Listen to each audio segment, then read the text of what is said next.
Hey guys, Dave from Nerdarchy, 4 nerds, by nerds, hanging out with a couple nerds. I'm Ted. I'm Ryan.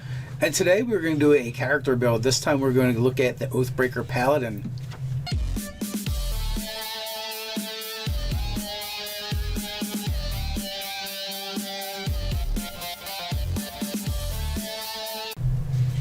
Once you jump down to the description below, sign up for Nerdarchy, the newsletter. It's a great way to get weekly gaming tips, as well as learn how to game with Nerdarchy.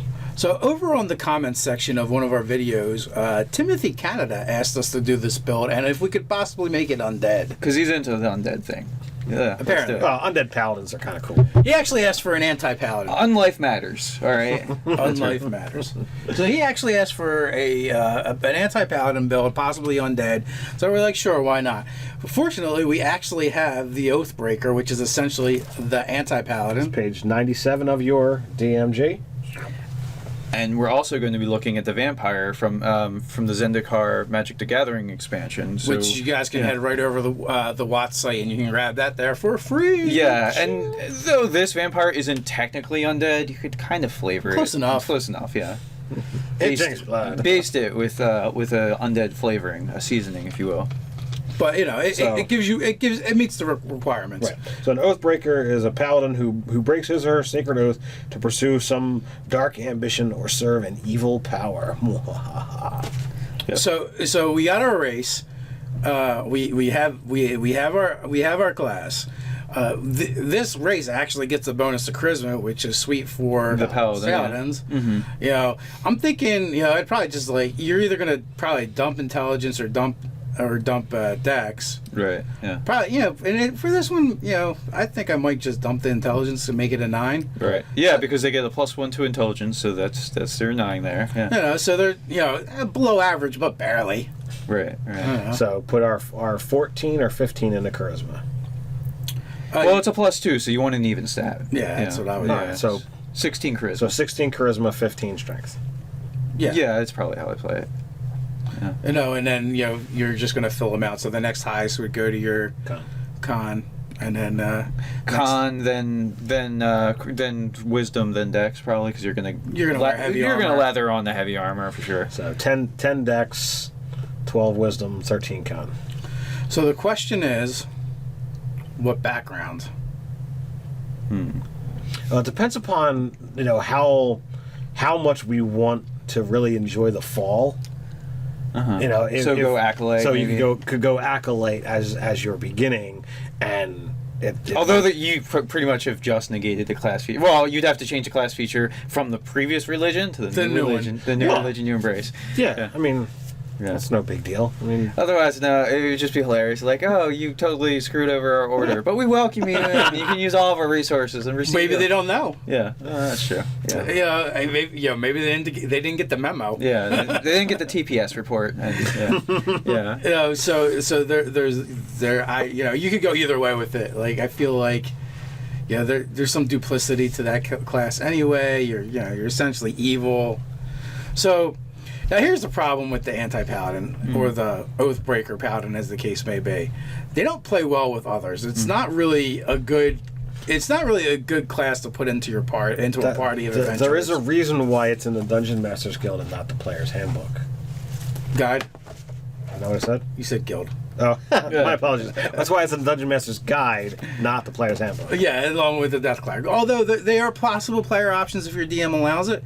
So I actually was thinking about this a little bit. But you are a charisma character, so if you have like persuasion or deception, like you can just play out the ruse, you know, for as long as possible, and like do all your truly heinous stuff like off screen or like away from the party. Yeah, I mean, it definitely requires a more deft player to pull it off, and you know, I just feel like.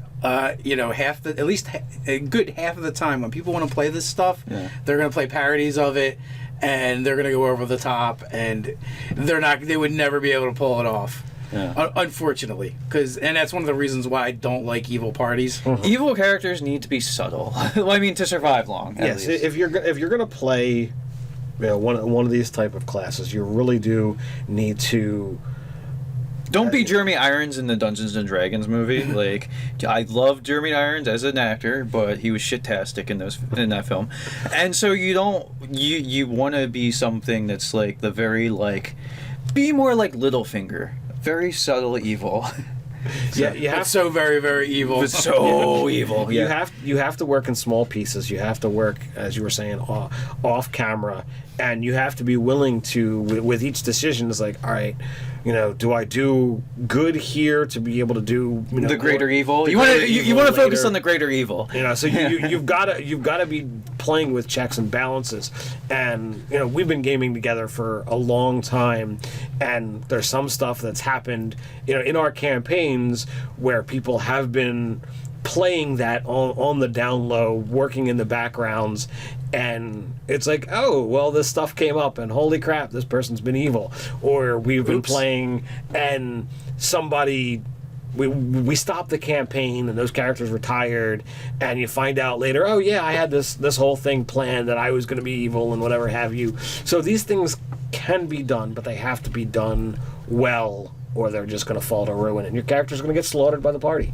Yeah. So there is a Oathbreaker Paladin I did kind of want to play, and that's one where my deity has lost a bet to a good deity, and I'm forced to serve, possibly one of their followers or their cause, for a predetermined amount of time. So you are evil and you're forced to do good? Yes. Oh, And- that is awesome. Although, except for I feel like the suite of powers for the Oathbreaker are pretty like lower planes negative energy like focused. Yeah, so but you have to use your powers of evil for good. Yeah. So that's all. And like I thought it, like I was thinking about it, and I would come up with a whole subset of oaths that he's sworn, like, and he's pretty much in the face of the party with it every time. I know what I'm honor bound to do. I shall not shed the blood of innocence. I shall not break the laws of the land. All the things that he wants to do. Yes.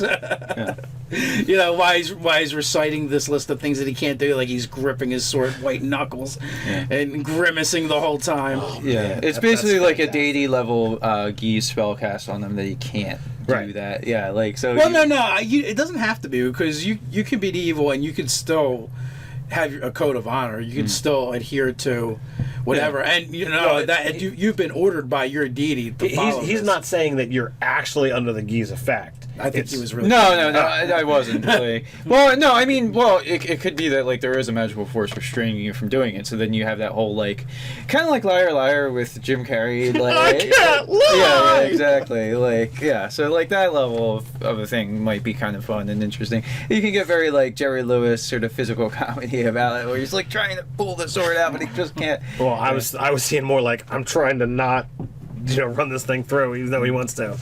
Yeah. So just some thoughts. There's different ways to play it and make it more interesting. You guys let us know about this character build. What do you think? How would you do it? While you're at it, like, share, and subscribe. You can support us over on Patreon. Or you can check us out over on Instagram. So until next time, stay nerdy.